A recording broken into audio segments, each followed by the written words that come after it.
Meus irmãos e minhas irmãs, vos saúdo com a paz do Senhor. Sou o professor Gesiel Costa e este é o seu canal EBD em Ação.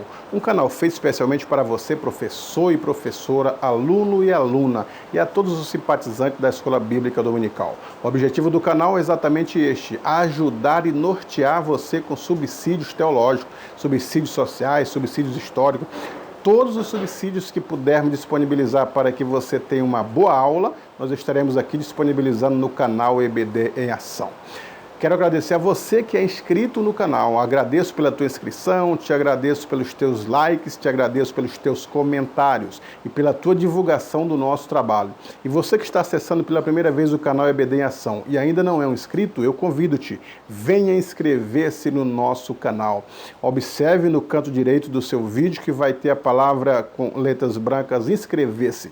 Clique nela e torne-se um inscrito do nosso canal. Tornando-se um inscrito, você vai assistir os vídeos do canal. Se gostar dos vídeos aula, dê bastante joinha, bastante like, dizendo gostei. E você pode divulgar, pode comentar. Sempre que posso, estou respondendo os comentários dos nossos alunos aqui no canal EBD em Ação. Você também pode ativar o sininho que está no canto direito aí. Você veja o sininho, clique nele, então você ative o sininho, porque quando você ativa o sininho, toda vez que eu postar vídeos novos aqui, e eu posto toda semana, você vai receber uma notificação como se alguém estivesse dizendo: corre no canal porque tem vídeos novos. Aí você vai assistir esses vídeos em primeira mão. E assistindo, não se esqueça, dê um like, dê um joinha, depois você pode divulgar, comentar e compartilhar nas suas redes sociais estes vídeos. Você também pode estar acessando vídeos de trimestres passados, vídeos de trimestres de anos anteriores. Eles estão disponíveis através de playlists, que são pastas que dentro de cada pasta está o trimestre inteiro de vídeos, aulas comentados. Acesse ali, assista, dê o joinha, divulgue e compartilhe no nosso canal. Sempre será você bem-vindo ao nosso canal EBD em Ação. Divulgue, fale para os seus amigos, para os seus irmãos que há um canal de Escola Bíblica Dominical comentando as lições bíblicas para que você tenha subsídio, tenha algo a mais, possa acrescentar no seu plano de aula, no seu plano de ensino, e assim você vai para a sala de aula, vai dar uma aula de qualidade, os alunos vão sentir-se cada vez mais interessados pelas suas aulas, aprenderão cada vez mais das palavras que você possa falar, principalmente a palavra de Deus, e eles então atingirão a maturidade cristã.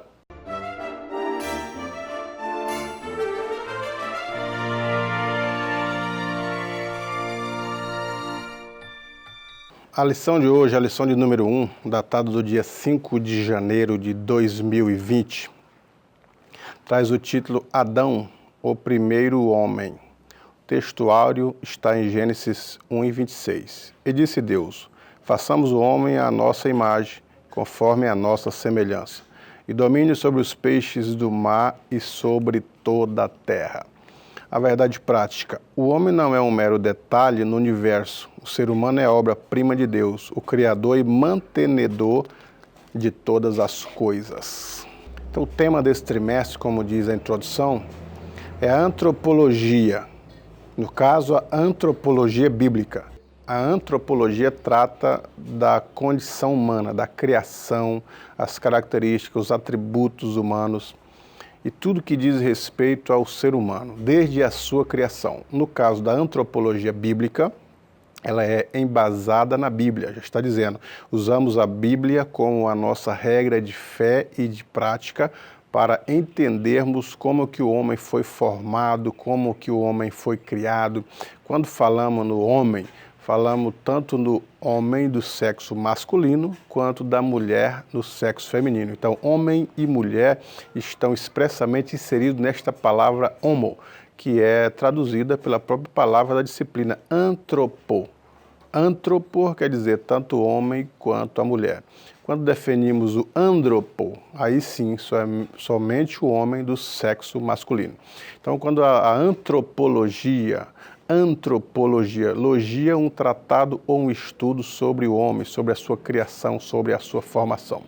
É nesses aspectos que vamos falar nesta disciplina, neste trimestre que começa. O primeiro trimestre de 2020 já vem falando sobre a criação do homem, a formação do homem, os aspectos em que está envolvido a vida do homem dentro do contexto bíblico.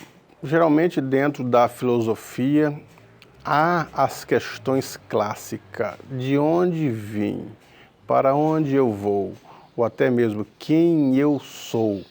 Então a filosofia tenta responder da onde o homem veio, quem o homem é. A própria ciência em si tenta responder essas questões, mas com dificuldades, porque a ciência ela quer responder com métodos, com fatos, com comprovações, e a filosofia simplesmente quer responder, e a filosofia simplesmente impõe as questões, coloca as questões, deixa as questões soltas, perguntando, questionando, dialogando com o ser humano.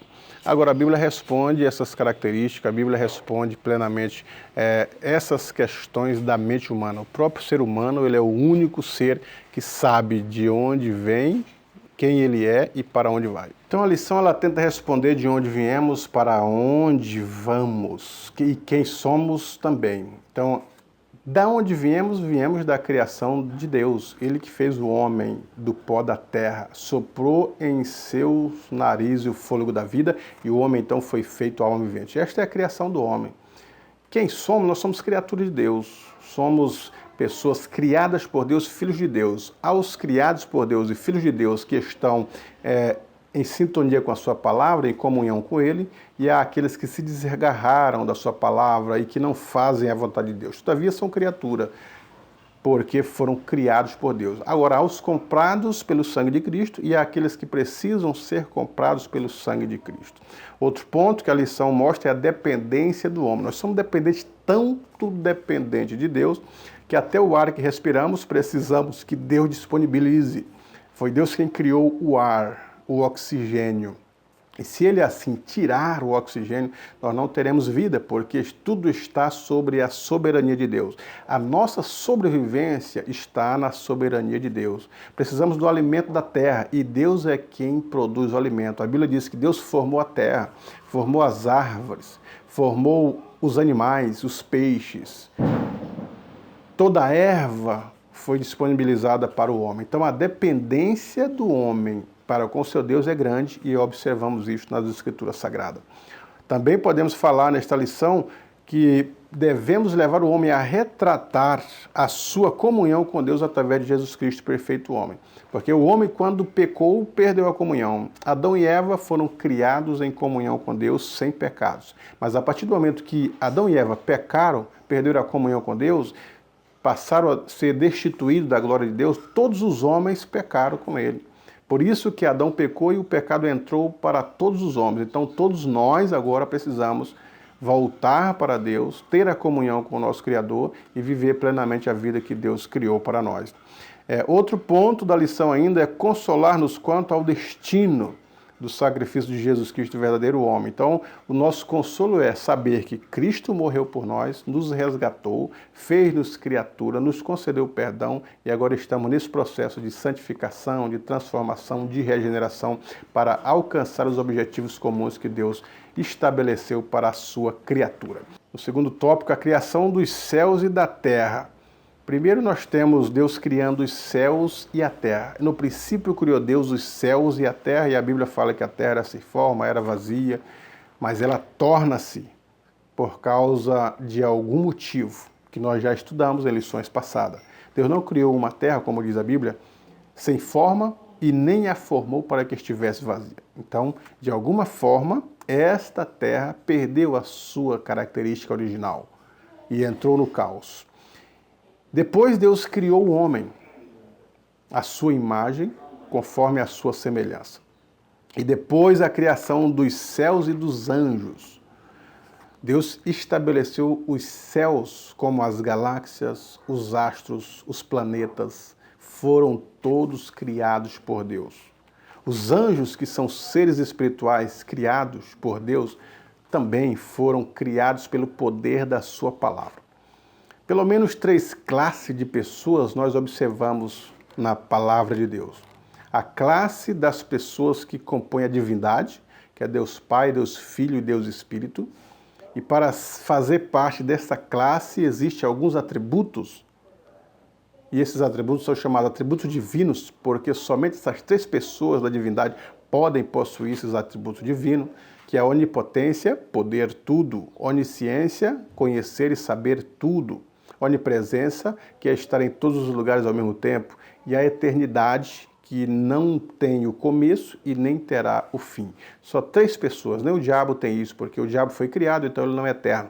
Entrou na eternidade, mas não vem de uma eternidade passada. Agora, Deus Pai, Deus Filho e Deus Espírito, sim. Posteriormente a isto, nós vemos a classe angelical, que estão distribuída por categorias de anjos, ou categorias de seres angelicais. Os seres angelicais que assistem diretamente diante do trono de Deus, louvando e adorando plenamente a Ele.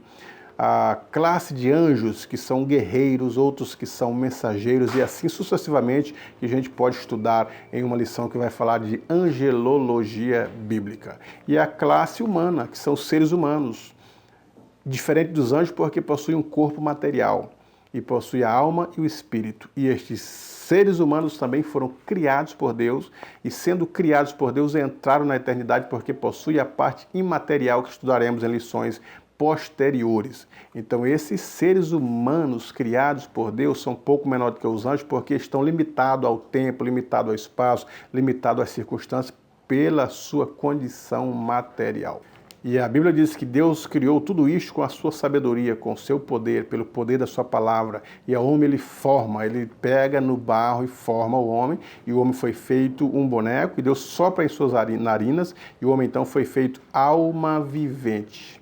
No terceiro tópico nós temos a criação de Adão, o primeiro ser humano. Observe que houve um concílio.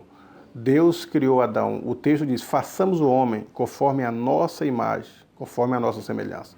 Então, o homem ele é criado à imagem e à semelhança de Deus. Ele se parece com o seu Deus. E assim como Deus tem os seus atributos, o homem também tem os seus atributos naturais. O homem é composto de corpo, alma e espírito. Alguns dizem que alma e espírito é uma coisa só, mas vamos estudar isso em lições posteriores. Mas pelo menos três partes o homem ele é composto disso. A parte, pelo menos duas partes em consonância. Todos que estudam a Bíblia entram nessa consonância. Que o homem ele tem a parte imaterial e a parte material. A parte material é o corpo, os elementos do corpo. Os estudiosos chegam a dizer que no corpo existem os mesmos elementos que há na terra, seja o ferro, seja o manganês, seja todos os elementos químicos que há no pó da terra, também há no corpo humano. Isso comprova pela ciência que o homem foi feito do pó da terra. Então, os elementos que há no pó da terra existem também no corpo humano. De tal forma que quando o homem morre, ele volta para o pó da terra. Quando um corpo morto é sepultado, ele vai se decompondo e posteriormente, ao longo dos dias e dos meses, ele vira o pó. O homem volta ao pó, como a própria Bíblia diz, que o espírito volta a Deus que o deu e o pó volte à terra como era. Então, esta é a situação humana. Agora, todavia, enquanto o homem ele foi feito do pó da terra, como um corpo e com o espírito, com a alma, ele tem algumas atividades, algumas tarefas, algumas funções, alguns deveres, alguns direitos, segundo a perspectiva bíblica. Então, nós vemos que houve um concílio, quando fala façamos o homem, é plural, conforme a nossa é plural. Posteriormente, estavam falando Deus Pai, Deus Filho, Deus Espírito, reunido em concílio para criar o homem. Então o homem é um ser importante, sim. Deus, ele projetou o homem, planejou a criação do homem. Deus, ele desenhou isso, é o arquiteto do ser humano. Então, nesse projeto de Deus, não poderia sair algo ruim. Então o homem é alguém importante. Por mais que as pessoas pensam que não tem importância, que não é nada, que vive desolado, cabisbaixo, levantar a cabeça e pensar que um Deus projetou-nos para esta vida é interessante porque estamos dentro do plano e do projeto de Deus. Agora, dentro desse plano e do projeto, alguns se desviam desse plano e desse projeto, que a Bíblia chama de errar o alvo, que traduzido é pecado. Pecado é errar o alvo. Deus planejou para Adão viver no jardim do Éden uma vida plena, uma vida sadia, com a ausência de pecado, de tristeza, de sofrimento. Mas Adão pecou, errou o alvo. Então, perdeu a característica, perdeu o jardim do Éden, teve que trabalhar duramente, servir, se sobreviver do seu próprio suor. Então a vida passou a ser uma vida angustiante, uma vida de sofrimento, e o ódio passou a arraigar na vida do homem. Agora, pela restauração, pela salvação, a salvação começa no espírito do homem, salvando o espírito do homem da idolatria, do ódio, do orgulho. A salvação vem para a alma, tirando os sentimentos ruins, sentimento de ódio e amargura da alma do homem. A salvação vem para o corpo do homem, quando isso que é corruptível se revestir em incorruptibilidade, isso que é mortal se revestir em imortalidade. É a salvação do corpo do homem. A salvação para o habitat do homem, né? Novo céu e nova terra, porque este céu e essa terra estão contaminados com o pecado. Então virá novo céu e nova terra. Então é a salvação do habitat do homem. O homem foi feito para glorificar o seu Criador, viver glorificando. A Bíblia diz que os anjos glorificam ao seu Criador. A Bíblia diz que os animais, tudo que tem fôlego, louve ao seu Criador. O homem também foi feito para glorificar o seu Criador. Nós devemos olhar para a natureza e ver que Deus criou tudo isso. Os próprios salmistas dizem assim que os céus anunciam a glória de Deus. O firmamento anunciam as obras das suas mãos. Sem linguagem, sem fala, ouve-se sua voz por toda a extensão da terra. Então é a natureza reconhecendo que há um Criador Supremo, há um domínio. Os próprios cientistas, quando olham a situação do universo, eles dizem que isso foi projetado, foi planejado, sem um projeto, sem um plano, ou sem até mesmo um sustento do universo, não seria possível que as coisas acontecessem e se desenrolassem como se desenrolam na natureza, no universo. Então, há alguém que sustenta o universo. A própria Terra, assim inclinada, um pouco para fora, muito calor, um pouco para dentro, muito gelo. Então, há alguém que estabiliza essa Terra para que ela tenha a temperatura adequada para a sobrevivência de uma raça humana na própria Terra. Então, tudo isso nós vemos a mão de Deus e podemos glorificar, assim como os animais glorificam ao seu Criador, assim como os céus proclamam ao Deus do universo. O homem foi feito para adorar, glorificar e exaltar o seu Criador. Uma das missões do homem na terra é essa: glorificar e exaltar o seu Criador. Propagar a espécie. O homem pode, através da proclamação da espécie, da reprodução da espécie, cumprir aquilo que Cristo estabeleceu, que Deus estabeleceu, que é a reprodução. Como ele disse, a partir de um homem, a partir de uma mulher, ele disse: enchei e povoai a terra. E é assim que é a nossa tarefa. O homem vai através da reprodução, Adão através da reprodução com Eva, chegamos à quantidade de pessoas que há hoje. Então este é o projeto, é o plano de Deus, é a família, é a reprodução, é o prazer, é a vivência, é a glorificação que Deus fez para o homem. A vida é realmente uma vida bela, uma vida interessante e uma vida para viver intensamente na presença de Deus. Apesar de muitas pessoas não conhecer os projetos de Deus para o homem, vive uma vida desgraçada, uma vida de pecado, uma vida de vícios, uma vida de ódio, uma vida de prostituição, e tudo isso está fora do projeto de Deus. A vida foi feita para viver ela plenamente em família, em reprodução, em contato com a natureza, em glorificação com o seu Criador, em reconhecimento, em inteligência, saber os propósitos de Deus através da palavra, conhecer a palavra, viver a palavra, amar a palavra, falar dela, glorificar a Deus, exaltar o seu nome e viver em comunhão. O homem foi feito para viver em comunhão com o seu Criador. O homem não foi feito para viver separado. Quando o homem vive separado do seu Criador, surge exatamente o que há no mundo. O que há no mundo? Essa busca por religiões, a multiplicidade de religiões que há. São diversas placas de igrejas, diversas denominações, todas elas com características de religiões históricas, religiões pentecostais, religiões neopentecostais, e são diversos os codinomes que damos para essa busca desenfreada do homem. O que é isso? A palavra religião vem do latim, significa religar. Então é a tentativa da alma humana querendo religar-se com o seu Criador, porque ela foi desligada. Comunhão é exatamente isso, é o contato entre Deus e a sua criatura, entre o homem e Deus, o Espírito de Deus e o Espírito do homem. Isto que é comunhão, é saber o que Deus quer, o que Deus pensa, é dialogar com Ele, é Deus dialogar contigo, mostrando seus projetos, mostrando o que Ele planejou para cada um de nós. Isso é comunhão, é comer junto, é estar junto, é diálogo, é entender um ao outro. Agora, a partir do momento que o homem pecou, isso foi cortado. O homem perde o diálogo com Deus, perde o contato, já não entende mais os projetos, os planos de Deus, e Deus não está presente numa vida preguiça do homem, e ele perde essa comunhão. Então, quando o homem perde essa comunhão, o dispositivo que há em si, que é a parte material, a parte espiritual, o espírito e a alma, vão buscar alguma coisa para religar-se novamente com essa vida espiritual. E por isso que o homem vai tentar religar-se nas religiões, nas obras, nas filosofias, uma série de coisas, buscando preencher o seu eu espiritual, o seu vazio espiritual. E este vazio só é preenchido quando a alma do homem, o espírito do homem, entra em contato com o espírito do seu Criador. Aí há a comunhão, aí a sede do homem é morta.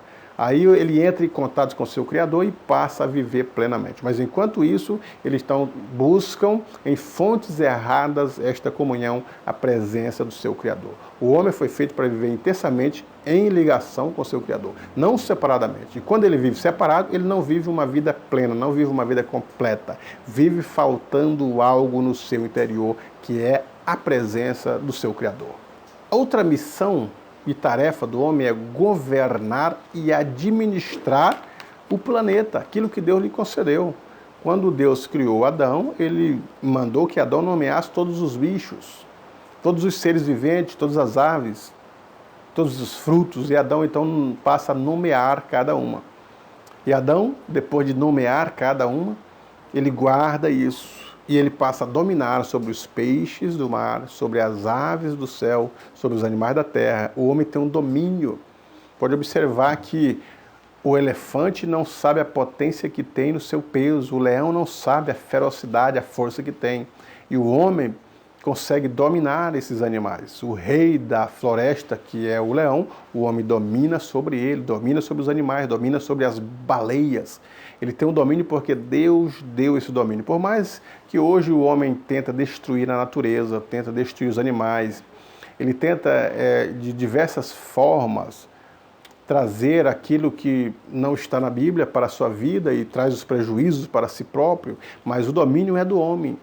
E aprender a dominar com equidade, com justiça, com sinceridade, com certeza, é através da palavra de Deus. Deus deu o governo para o homem. O homem, então, aprende a governar o planeta, a dominar o planeta, o seu habitat, a governar as famílias, a governar uma sociedade, tudo por causa da sabedoria que Deus delegou ao homem. Então o homem tem essa proposta, tem essa ferramenta e ele precisa lidar com isso de uma forma adequada. E é através da Bíblia, é através das lições que nós vamos aprender a administrar bem conforme a Bíblia nos orienta. Portanto, eu desejo a você, professor e professora, que você tenha uma boa aula, que consiga desenvolver o assunto de uma forma clara com seus alunos, buscando mais subsídios, mais leitura da antropologia, da criação humana, dos projetos de Deus, do plano de Deus para o homem, que assim os nossos alunos vão aprender por que nós estamos aqui, qual o objetivo do homem estar na Terra, tem um propósito para com a vida de cada um. Por mais diferentes que elas sejam, há uma proposta, um propósito de Deus com cada ser humano criado por Ele. Então nós precisamos descobrir qual que é essa proposta, qual que é o projeto, qual que é o plano de Deus para com a nossa vida, para viver ela intensamente. Da onde viemos nós sabemos, das mãos de Deus. Para onde vamos? Para um futuro, seja com Deus ou seja sem Deus, a escolha é nossa. A Bíblia mostra o caminho que devemos andar. E mostra dois caminhos, o caminho largo e o caminho estreito. A porta larga e a porta estreita. A porta larga e o caminho largo é que cabe tudo que o mundo e o diabo oferece. A porta estreita e caminho estreito é que cabe apenas aquilo que a Bíblia oferece através de Jesus Cristo. Então vamos seguir pelo caminho estreito, olhando para Cristo, que é a porta. Olhando para a palavra e para a proposta que Deus tem para com aqueles que são fiéis ao seu chamado. Portanto, professor e professora, que a sua aula seja uma bênção. Deus em Cristo vos abençoe.